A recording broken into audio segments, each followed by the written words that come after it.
You're listening to a lot of axolotl. Enjoy. Enjoy.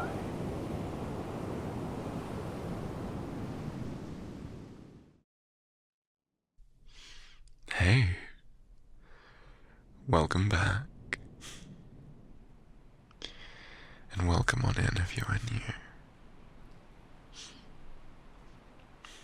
Thank you so much for joining me today. I've got even more Edgar Allan Poe lined up for you. I'm really enjoying reading through his work. Oh god, I don't remember how old I was, but maybe like 14, 15. I was using audiobooks and like short stories to help me sleep, and The Telltale Heart was one that I really enjoyed, and that was the first one that I did here on YouTube. But it's also been really fun to go through and yeah, read some of the stuff that I haven't read. So this is a new one for me. I'm very excited. Today we are going to be reading The Fall of the House of Usher. So get comfy, get cozy, take some time to yourself, make sure it's nice and quiet.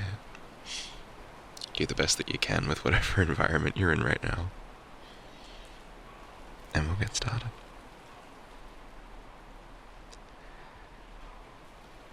During the whole of a dull, dark, and soundless day in the autumn of the year, when the clouds hung oppressively low in the heavens, I had been passing alone on horseback through a singularly dreary tract of country, and at length found myself, as the shades of the evening drew on, within view of the melancholy House of Usher. I know not how it was, but with the first glimpse of the building, a sense of insufferable gloom pervaded my spirit. I say insufferable, for the feeling was unrelieved by any of that half-pleasurable, because poetic, sentiment with which the mind usually receives even the sternest natural images of the desolate or terrible. I looked upon the scene before me, upon the mere house and the simple landscape features of the domain, upon the bleak walls, upon the vacant eye-like windows, upon a few rank sedges, and upon a few white trunks of decayed trees, with an utter depression of soul, which I can compare to no earthly sensation more properly than to the after-dream of the reveller upon opium, the bitter lapse into everyday life, the hideous dropping off of the veil. There was an iciness, a sinking, a sickening of the heart, an unredeemed dreariness of thought which no goading of the imagination could torture into aught of the sublime. What was it? I paused to think. What was it that so unnerved me in the contemplation of the House of Usher? It was a mystery all insoluble, nor could I grapple with the shadowy fancies that crowded upon me as I pondered. I was forced to fall back upon the unsatisfactory conclusion that while, beyond doubt, there are combinations of very simple natural objects which have the power of thus affecting us, still the analysis of this power lies among considerations beyond our depth. It was possible, I reflected, that a mere different arrangement of the particulars of the scene, of the details of the picture, would be sufficient to modify, or perhaps to annihilate its capacity for sorrowful impression. And, acting upon this idea, I reined my horse to the precipitous brink of a black and lurid tarn that lay in unruffled lustre by the dwelling, and gazed down. But with a shudder, even more thrilling than before, upon the remodelled and inverted images of the grey sedge, and the ghastly tree stems and the vacant and eye-like windows. Nevertheless, in this mansion of gloom, I now propose to myself a sojourn of some weeks. Its proprietor, Roderick Usher, had been one of my boon companions in boyhood, but many years had elapsed since our last meeting. A letter, however, had lately reached me in a distant part of the country. A letter from him, which, in its wildly importunate nature, had admitted of no other than a personal reply. The MS gave evidence of nervous agitation. The writer spoke of acute bodily illness, of a mental disorder which oppressed him, and of an earnest desire to see me, as his best, and indeed his only personal friend, with a view of attempting, by the cheerfulness of my society, some alleviation of his malady. It was the manner in which all this, and much more, was said. It was the apparent heart that went with his request, which allowed me no room for hesitation, and I accordingly obeyed forthwith what I still considered a very singular summons. Although, as boys, we had been even intimate associates, yet I really knew little of my friend. His reserve had been always excessive and habitual. I was aware, however, that his very ancient family had been noted, time out of mind, for a peculiar sensibility of temperament, displaying itself through long ages in many works of exalted art and manifested of late in repeated deeds of munificent yet unobtrusive charity, as well as in a passionate devotion to the intricacies, perhaps even more than to the orthodox and easily recognizable beauties of musical science. I had learned, too, the very remarkable fact that the stem of the Usher race, all time-honored as it was, had put forth at no period any enduring branch. In other words, that the entire family lay in the direct line of descent, and had always, with very trifling and very temporary variation, so lain. It was this deficiency, I considered, while running over in thought the perfect keeping of the character of the premises with the accredited character of the people, and while speculating upon the possible influence which the one, in the long lapse of centuries, might have exercised upon the other. It was this deficiency, perhaps, of collateral issue, and the consequent undeviating transmission from sire to son of the patrimony with the name which had at length so identified the two as to merge the original title of the estate in the quaint and equivocal appellation of the House of Usher, an appellation which seemed to include in the minds of the peasantry who used it both the family and the family mansion. I have said that the sole effect of the somewhat childish experiment, that of looking down within the tarn, had been to deepen the first singular impression. There can be no doubt that the consciousness of the rapid increase of my superstition, for why should I not so term it, served mainly to accelerate the increase itself. Such, I have long known, is the paradoxical law of all sentiments having terror as a basis. And it might have been for this reason only that, when I again uplifted my eyes to the house itself from its image in the pool, there grew in my mind a strange fancy, a fancy so ridiculous, indeed, that I but mention it to show the vivid force of the sensations which oppressed me. I had so worked upon my imagination as really to believe that about the whole mansion and domain there hung an atmosphere peculiar to themselves and their immediate vicinity, an atmosphere which had no affinity with the air of heaven, but which had reeked up from the decayed trees and the grey wall and the silent tarn, a pestilent and mystic vapour, dull, sluggish, faintly discernible, and leaden-hued. Shaking off from my spirit what must have been a dream, I scanned more narrowly the real aspect of the building. Its principal feature seemed to be that of an excessive antiquity. The discoloration of ages had been great.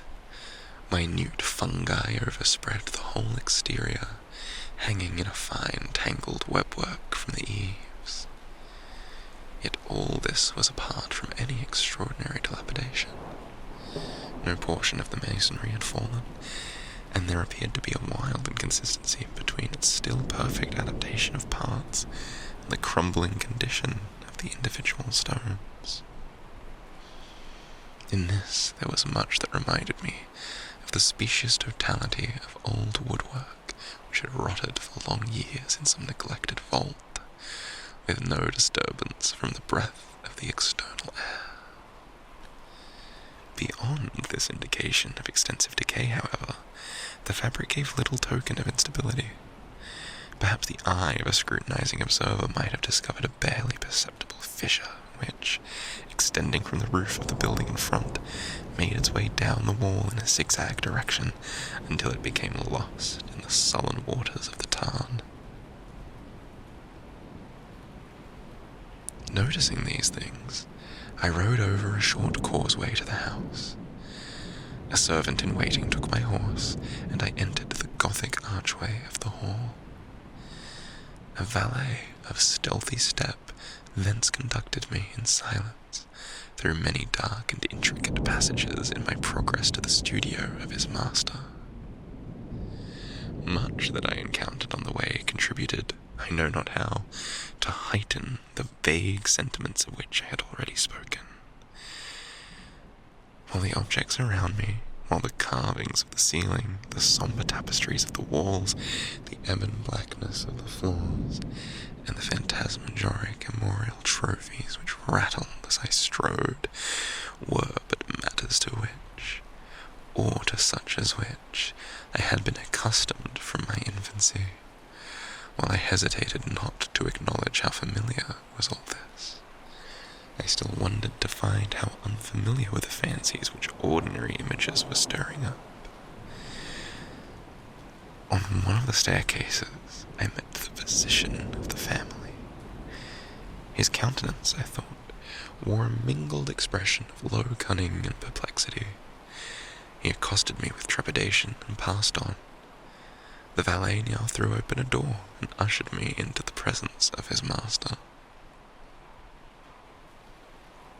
The room in which I found myself was very large and lofty. The windows were long, narrow, and pointed, and so vast a distance from the black oaken floor as to be altogether inaccessible from within. Feeble gleams of encrimsoned light made their way through the trellised panes and served to render sufficiently distinct the more prominent objects around. The eye, however, struggled in vain to reach the remoter angles of the chamber, or the recesses of the vaulted and fretted ceiling. Dark draperies hung upon the walls. The general furniture was profuse, comfortless, antique, and tattered. Many books and musical instruments lay scattered about, but failed to give any vitality to the scene. I felt that I breathed an atmosphere of sorrow, an air of stern, deep and irredeemable gloom hung over and pervaded all. Upon my entrance, Usher arose from a sofa on which he had been lying at full length, and greeted me with a vivacious warmth which had much in it. I at first thought of an overdone cordiality, of the constrained effort of the ennuyé man of the world, A glance, however, at his countenance convinced me of his perfect sincerity. We sat down, and for some moments, while he spoke not, I gazed upon him with a feeling half of pity, half of awe. Surely, man had never before so terribly altered in so brief a period as had Roderick Usher. It was with difficulty that I could bring myself to admit the identity of the man being before me with the companion of my early boyhood. Yet the character of his face had been at all times remarkable. A cadaverishness of complexion, an eye large, liquid and luminous beyond comparison, lips somewhat thin, very pallid, but of a surpassingly beautiful curve, a nose of a delicate Hebrew model, but with a breadth of nostril unusual in similar formations, a finely moulded chin, speaking in its want of prominence, of a want of moral energy, hair of a more than web-like softness and tenuity. These features, with an inordinate expansion above the regions of the temple, made up altogether a countenance not easily to be forgotten. And now, in the mere exaggeration of the prevailing character of these features, and of the expression they were wont to convey, lay so much of change that I doubted to whom I spoke. The now ghastly pallor of the skin, and the now miraculous luster of the eye, above all things startled and even awed me. The silken hair, too, had been suffered to grow all unheeded, and, as in its wild gossamer texture, it floated rather than fell about the face. I could not, even with effort, connect its arabesque expression with any idea of simple humanity. In the manner of my friend, I was at once struck with an incoherence, an inconsistency, and I soon found this to arise from a series of feeble and futile struggles to overcome an habitual trepidancy, an excessive, nervous agitation. For something of this nature I had indeed been prepared, no less by his letter than by the reminiscences of certain boyish traits, and by conclusions deduced from his peculiar physical conformation and temperament. His action was alternatively vivacious and sullen. His voice varied rapidly from a tremulous indecision, when the animal spirits seemed utterly in abeyance, to that species of energetic concision, that abrupt, weighty, unhurried, and hollow-sounding enunciation, that leaden, self-balanced, and perfectly modulated guttural utterance, which may be observed in the lost drunkard or the irreclaimable eater of opium during the periods of his most intense excitement. It was thus that he spoke of the object of my visit, of his earnest desire to see me, and of the solace he expected me to afford him. He entered, at some length, into what he conceived to be the nature of his malady. It was, he said, a constitutional and a family evil, and one for which he despaired to find a remedy. A mere nervous affection, he immediately added, which would undoubtedly soon pass off. It displayed itself in a host of unnatural sensations. Some of these, as he detailed them, interested and bewildered me, although perhaps the terms and the general manner of the narration had their weight. He suffered much from a morbid acuteness of the senses. The most insipid food was alone endurable. He could wear only garments of certain texture. The odors of all flowers were oppressive.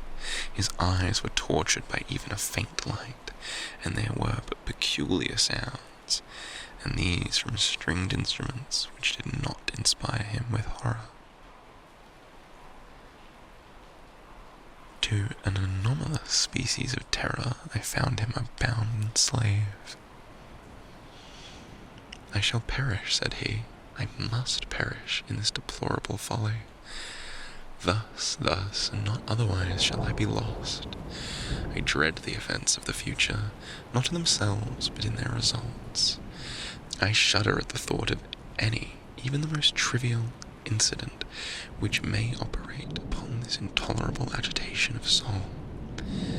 I have indeed no abhorrence of danger, except in its absolute effect. In terror, in this unnerved, in this pitiable condition, I feel that the period will sooner or later arrive when I must abandon life and reason together in some struggle with the grim phantasm, fear. I learned, moreover, at intervals, and through broken and equivocal hints, another singular feature of his mental condition. He was enchained by certain superstitious impressions in regard to the dwelling which he tenanted, and whence for many years he had never ventured forth, in regard to an influence whose superstitious force was conveyed in terms too shadowy here to be restated. An influence which some peculiarities in the mere form and substance of his family mansion had, by dint of long sufferance, he said, obtained over his spirit, an effect which the physique of the grey walls and turrets, and of the dim tarn into which they all looked down, had at length brought about upon the moral of his existence. He admitted, however, although with hesitation, that much of the peculiar gloom which thus afflicted him could be traced to a more natural and far more palpable origin, to the severe and long-continued illness, indeed to the evidently approaching dissolution of a tenderly beloved sister, his sole companion for long years, his last and only relative on earth. Her decease, he said, with a bitterness which I can never forget, would leave him the hopeless and the frail, with the last of the ancient race of the Ushers. While he spoke, the Lady Madeline, for so she was called, passed slowly through a remote portion of the apartment, and without having noticed my presence, disappeared. I regarded her with an utter astonishment not unmingled with dread, and yet I found it impossible to account for such feelings. A sensation of stupor oppressed me as my eyes followed her retreating steps. When a door at length closed upon her, my glance sought instinctively and eagerly the countenance of the brother, but he had buried his face in his hands, and I could only perceive that a far more than ordinary wanness had overspread the emaciated fingers through which trickled many passionate tears. The disease of the Lady Madeline had long baffled the skill of her physicians. A settled apathy, a gradual wasting away of the person, and frequent, although transient, affections of a particularly cataleptical character were the unusual diagnosis. Hitherto she had steadily borne up against the pressure of her malady, and had not betaken herself finally to bed, but, on the closing in of the evening of my arrival at the house, she succumbed, as her brother told me at night with inexpressible agitation, to the prostrating power of the destroyer, and I learned that the glimpse I had obtained of her person would thus probably be the last I should obtain, that the lady, at least while living, would be seen by me no more.